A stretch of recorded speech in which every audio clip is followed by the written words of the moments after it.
Kemudian Pak Jokowi, tingkat kepuasannya kemarin survei SMRC itu 76%, begitu. Nah, kalau kepuasannya itu di bawah 50%, pasti susah. Tapi kalau kepuasannya di atas 75%, ya banyak orang yang kemudian dengan segala alasannya itu kemudian mau dukung Pak Jokowi lagi gitu. Kalau saya alasannya adalah soal polarisasi gitu ya. Dan begini, saya nggak pakai survei sendiri. Saya bahkan mundur dari Persepsi, Perhimpunan Survei Opini Publik gitu loh. Pertama, karena sebagian teman-teman saya di Persepsi itu nggak setuju, gitu ya. Yang kedua, ya kalau nanti teman-teman survei, ya hasilnya nanti kemudian dukungannya semakin meningkat, ya jangan dikait-kaitkan dengan saya gitu loh. Udah keluar dan nggak ada urusan sama teman-teman di Persepsi gitu loh. Nah, alhamdulillah, wa syukurillah, saya melihat trennya ini amat sangat bagus. Kira-kira teorinya saya itu benar lah, kira-kira begitu. Saya kan berteori bahwa kira-kira kalau orang tahu gagasan Jokowi Prabowo ini, segitu yang tahu, segitu yang dukung gitu loh. Gitu ya teorinya ya. Nah, pada bulan Maret itu ada survei Carta Politika. Yang tahu gagasan ini 37%. Yang setuju 13%. Tidak setuju 61%. Kemudian kemarin Mei ada survei parameter ya. Kapan surveinya saya nggak tahu ya, dan seterusnya.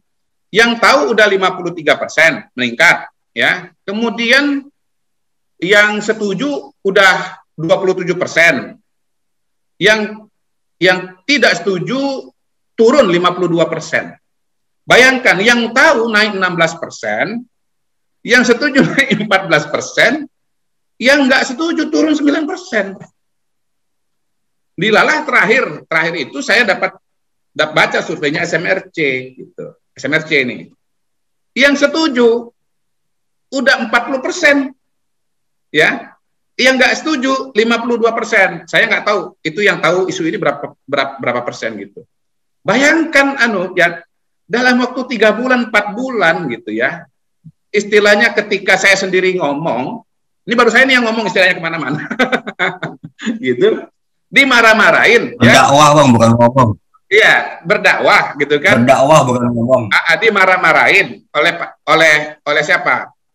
Ya, dimarah-marahin gitu kan. Lalu kemudian Pak Jokowi bilang nggak setuju. Undang-undang dasarnya masih ngatur 2 periode. Loh kok naiknya kayak begitu coba.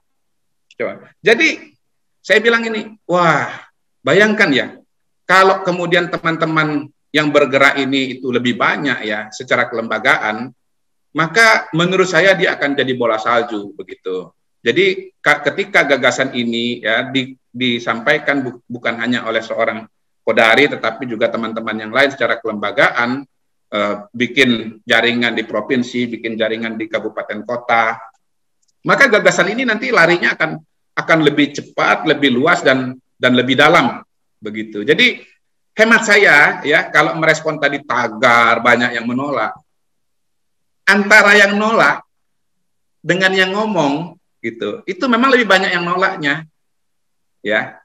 Yang ngomong nih ya lebih banyak nolak, yang setuju lebih banyak diamnya gitu. Jadi ya saya berharap bahwa nanti seiring dengan waktu yang setuju ini pelan-pelan juga akan berbicara begitu, akan ngomong gitu. Kalau sekarang baru saya yang ngomong, baru sedikit, ya di mana-mana yang namanya perubahan itu pasti datang dari kelompok yang kecil ya, datang dari para pelopor, dari para kreatif minority begitu.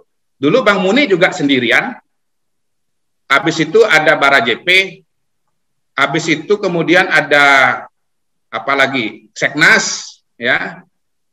Oh ya, saya harus klarifikasi ya, Sekretariat Nasional itu maksudnya kantor pusat gitu kira-kira ya, Jokpro gitu, supaya teman-teman Seknas jangan marah, ini Kodarin ngambil nama Seknas gitu. Kenapa sekretariat?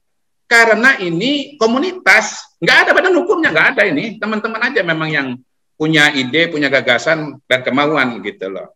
Nah, akhirnya melahirkan orang-orang yang kemudian berbicara ya, yang ngomong begitu. Dalam kasusnya Pak Jokowi itu relawan itu banyak sekali ya. Immanuel Ebenezer bilang, itu saya nggak kenal dengan pendirinya apa namanya, apa orang-orang di Jokpro saya nggak kenal gitu. Jawaban saya, memang relawan Jokowi itu ada dua macam. Pertama yang dikenal, kedua yang nggak dikenal gitu. Yang nggak dikenal itu jauh lebih banyak ketimbang yang dikenal. Karena kalau nggak banyak, nggak mungkin Pak Jokowi itu menang gitu loh. Yang dikenal itu ya yang menteri, yang komisaris, yang nggak menteri, yang nggak komisaris jauh lebih banyak gitu loh. Nah tapi akhirnya kemarin saya ketemu bukti itu.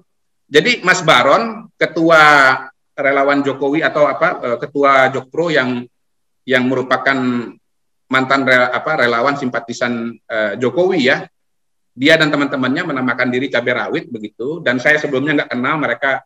WA saya begitu melihat saya bicara di beberapa media dan terutama kalau nggak salah di Mata Najwa begitu, ngajak ketemu, ngajak ngobrol, itu ternyata memang relawan lama. Jadi 2 hari yang lalu kalau nggak salah saya ketemu dengan Ade Armando ya, diskusi di televisi, begitu saya sebut nama Baron, wah itu kan memang pendukung Jokowi lama. Jadi saya bilang sama Mas Baron, akhirnya ada juga tuh relawannya atau pendukungnya Pak Jokowi itu yang kenal sama Mas gitu. Dan sekarang ya teman-teman itu ya saya suruh banyak bicara gitu, supaya geser ya statusnya menjadi relawan Jokowi yang dikenal juga gitu loh. Dari tidak dikenal menjadi dikenal gitu. Ya, ada juga tuh siapa namanya tuh, ada influencer gitu bilang, saya nggak kenal tuh Kodari tuh relawan Jokowi gitu. Memang saya ini relawan Persatuan Indonesia. Itu dia. Jadi kalau Jokowi Prabowo itu relawan Persatuan Indonesia, bukan relawannya Jokowi, bukan relawannya Prabowo, tapi relawannya masyarakat Indonesia. Jangan sampai terjadi korban jiwa. Kita sedang mencegah skenario from voting to violence. Begitu kira-kira. Ya, kalau saya sebut Bang Kodari adalah ketua relawan cebong dan kampret. Ya benar. Tadi di awal Bang Kodari.